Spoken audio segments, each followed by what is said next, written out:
ప్రాణం పోయే టైంలో కూడా నా ప్రాణం పోకుండా కరెక్ట్ గా షూట్ చేశావంటే అది ఏ హాస్పిటల్ ఎవరితో చేయిస్తున్నానని తెలుసుకోవడానికే కదా.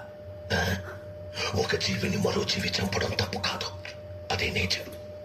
అందుకే దేవుడు ఒక జీవికి ఆహారంగా ఇంకో జీవిని సృష్టించాడు. చంపడమే తప్పైతే ఎద్దుకి కొమ్ముల్ని, పావుకి విషాన్ని, తేలికి కొంటెని ఎందుకు సృష్టించాడు? కానీ ఆ కొమ్ముల్ని, విషాన్ని మనుషులకి ఇవ్వలేదుగా. మెదడు, మనిషికి మెదడుంది కదా. బలవంతుడే బతకగలడు.